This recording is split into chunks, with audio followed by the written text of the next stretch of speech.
We're traveling through the Kimberley in order to make some photographs and process them through Adobe Lightroom. Today we're looking for wildflowers. I've got my macro lens on. It's a bit windy, so I'm going to want to make sure that I up my ISO so that way I can get a faster shutter speed. And there's kind of two ways I'm thinking of photographing these, either in the sunlight or in the shade. So I'm amazed that it seems so dry out here, and yet there's all these little plants that kind of look like little succulents. And so I want to get down really low on this. They're almost translucent. So what I'm really looking for is maybe something much more abstract, maybe just not the whole plant, but just focusing in on maybe just one little portion of it and just using the lines of the other pieces of the plant to maybe add a little bit of interest in the background. So we've just come across this field of bachelor buttons, and I'm going to try two different shots here. One shot I want to isolate a flower or two, maybe isolated because it's this nice purple against this beautiful blue sky, or maybe some of these green trees. And then I want to try another one where I actually focus in on one of the flowers, but it's in the midst of a number of other flowers. I'm going to use a shallow depth of field, however, so that hopefully just that one flower in the center is going to be in focus while the other flowers around it are going to be blurred. Because we have so much wind, I am going to use my longer lens. That'll give me a shorter depth of field so that the flowers in the background will be out of focus. And I think I'm going to need to switch to manual focus just because the wind is moving them around so much.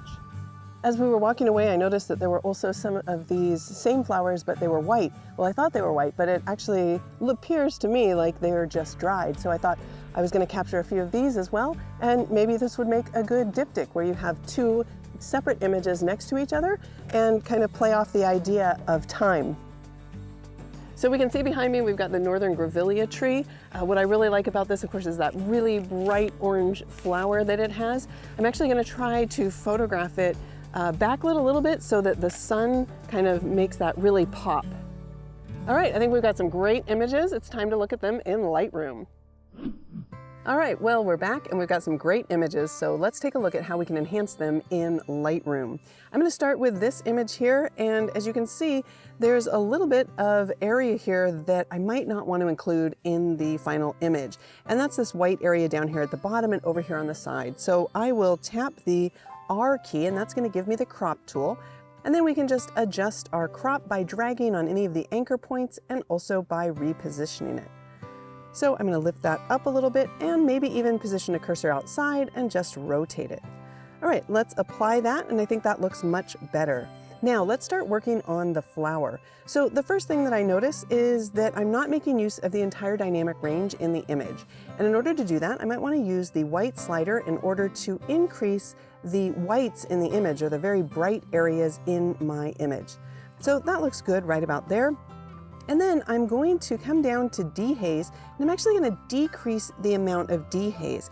And as I do this, you can see that the image gets a little bit softer, and it's revealing a little bit more detail in the petals of the flower. But I want to go a little bit further than that.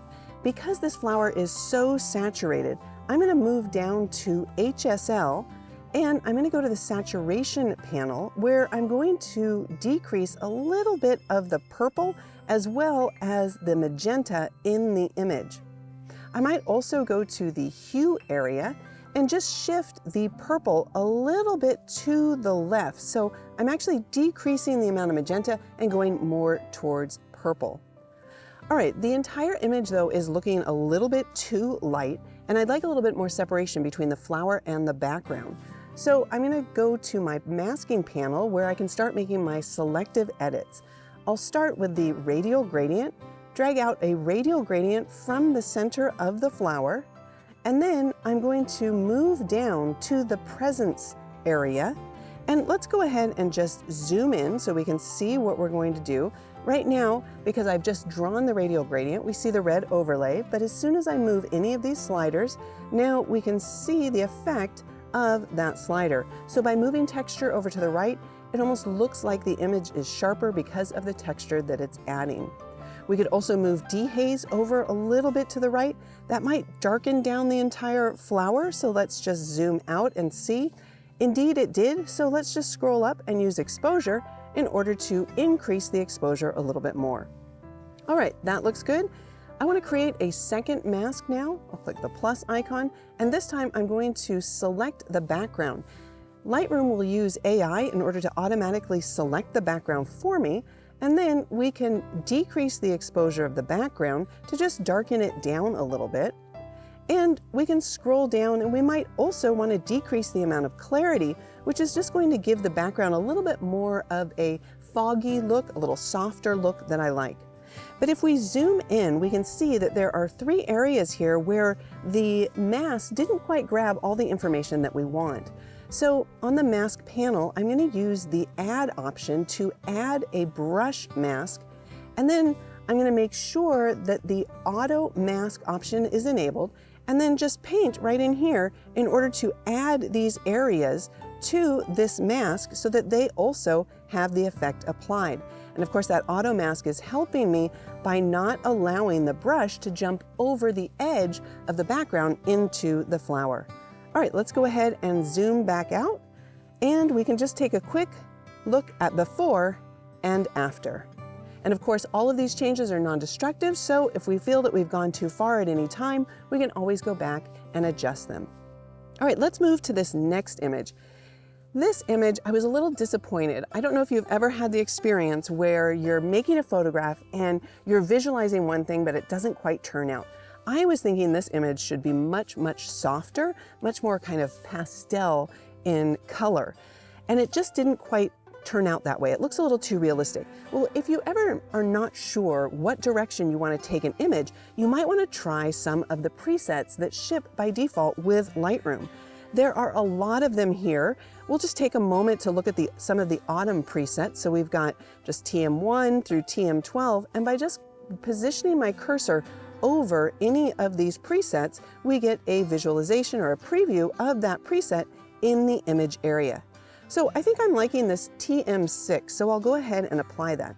Now what's really great about applying a preset is that over on the right-hand side, you can see which of the panels have been adjusted by the preset, because the eye icon next to the panel will be white instead of grayed out.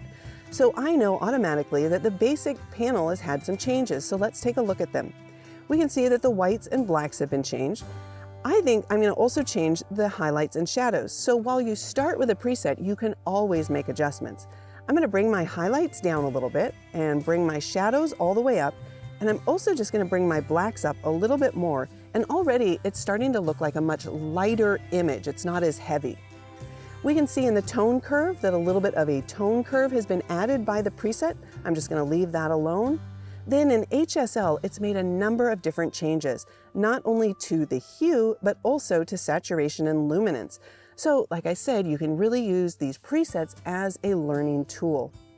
It's also added a little bit of change in color grading, but honestly, it's only added it to the luminosity value, so it's not really changing color, just luminosity. And if you ever want to see the effects of just a single panel, just click and hold on the eye icon to see the before, and then release to see the after. So I like what it's done globally, but I want to make a few additional adjustments. So I'll move to the mask, select the linear gradient, and drag from the top down into the image. I want to lighten this, so I'm going to increase the exposure.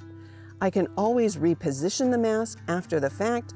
I can also lengthen it and rotate it as well. Then in the lower right-hand corner, I want to add a second mask, so I'll click the plus icon and add another linear gradient. I'll drag up into the image area, and here I want to add a little bit of green, so I'll move the tint slider a little bit over to the left. That's more like how I remembered it. Finally, I'll go back to the edit stack, scroll down to my effects, and I want to add a little bit of a post-crop vignette, but I don't want to darken down the edges. Instead, I want to lighten them, so I'll move to the right. Excellent, so now this is much more what I was envisioning when I made the photograph. So if I use the backslash key, we can see a quick before and after. And then in this final image, I just want to make 2 really quick adjustments that are going to make a huge difference to this image. The first one is back here in the effects panel. I'm going to add a vignette around the image, and we can see immediately what a change that has on the image. The viewer's eye is not going to go off the image, it's going to stay within the image, and it's also saturated those colors in the image by darkening down the blues as well as these purples in the flowers. But I do think that the tree is getting a little bit lost, so I'm going to scroll up to the basic panel and just bring up my shadows. Now if we do a quick before and after, you can see we've made a huge difference with just 2 simple changes. So the best part about Lightroom for me is that if the camera doesn't capture the world as I see it, I can make adjustments and enhancements to make the image my own.